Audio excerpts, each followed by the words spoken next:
ഇപ്പോൾ പ്രധാനമന്ത്രി നരേന്ദ്രമോദിയും ശശി തരൂറും വലിയ ചങ്ങാതിമാരാണ്. എങ്കിലും പണ്ട് പരസ്പരം തെറി വിളിച്ചവരാണിവർ. പ്രധാനമന്ത്രി മോദി തരൂറിനെ അങ്ങനെ പറഞ്ഞിട്ടുണ്ടാകില്ല. എന്നാൽ തരൂർ നരേന്ദ്രമോദിയെ ആക്ഷേപിച്ചതിന് കയ്യും കണക്കും ഉണ്ടാകില്ല. ഇപ്പോൾ ഒന്നായതിനു ശേഷം ഈ പഴയ സംഭവങ്ങൾ വല്ലാതെ അലട്ടുന്നുണ്ടാകാം തരൂറിനെ. അതിനിടയിലാണ് ഇതെല്ലാം ഓർമ്മപ്പെടുത്തിക്കൊണ്ട് ഒരു കോടതി കേസ് പുറത്ത് ചർച്ചയാകുന്നത്. അതായത് 2018 നവംബറിൽ ശശി തരൂർ പ്രധാനമന്ത്രി നരേന്ദ്രമോദിയെ ശിവലിംഗത്തിലിരിക്കുന്ന തേളിനോടാണ് ഉപമിച്ചത്. പറഞ്ഞതും കേട്ടതും രണ്ടും ഹൈന്ദവരിൽപ്പെട്ടവരാണെങ്കിലും യഥാർത്ഥ ഹൈന്ദവൻ നരേന്ദ്രമോദി എന്നൊരു തോന്നൽ പലർക്കുമുണ്ട്.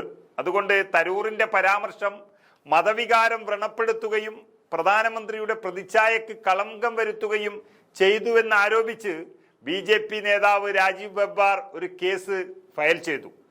മാനനഷ്ട കേസാണ് ഫയൽ ചെയ്തത്. എന്നാൽ ആ കേസ് റദ്ദ് ചെയ്യണമെന്ന് തരൂർ ആവശ്യപ്പെട്ടെങ്കിലും ഡൽഹി കോടതി അത് വിസമ്മതിച്ചു.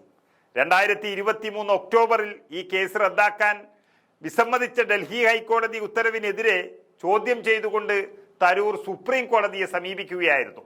വിചാരണ കോടതിയിലെ തുടർ നടപടികൾ അങ്ങനെ താൽക്കാലികമായി നിർത്തിവെക്കാൻ സുപ്രീം കോടതി ഉത്തരവിടുകയും ചെയ്തു.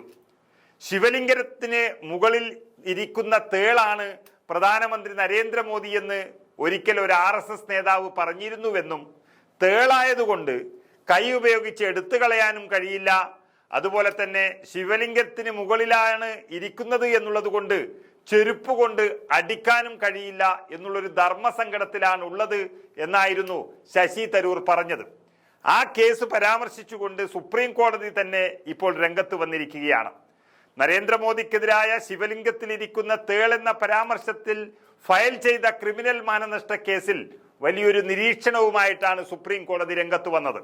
കൂടുതൽ പ്രാധാന്യമർഹിക്കുന്ന കാര്യങ്ങളിൽ സമയം ചെലവഴിക്കേണ്ടതുണ്ട് എന്നാണ് സുപ്രീം കോടതി ഈ കേസിനെ നോക്കി പറഞ്ഞത്. അപ്പോൾ ഇതിന് പ്രാധാന്യം നൽകുന്നില്ല എന്നതാണ് സുപ്രീം കോടതി പറഞ്ഞതിന്റെ ചുരുക്കം. 2018 BJP നേതാവ് രാജീവ് ബബ്ബാർ ഫയൽ ചെയ്ത ഈ മാനനഷ്ട കേസ് റദ്ദാക്കണമെന്നാവശ്യപ്പെട്ട് തരൂർ തന്നെ സമർപ്പിച്ച ഹർജിയിലാണ് സുപ്രീം കോടതിയുടെ ഈ നിരീക്ഷണം വന്നിരിക്കുന്നത്. ചീഫ് ജസ്റ്റിസ് BR ഗവായിയുടെ നേതൃത്വത്തിലുള്ള ഒരു ബെഞ്ചാണ് ഹർജി പരിഗണിച്ചത്.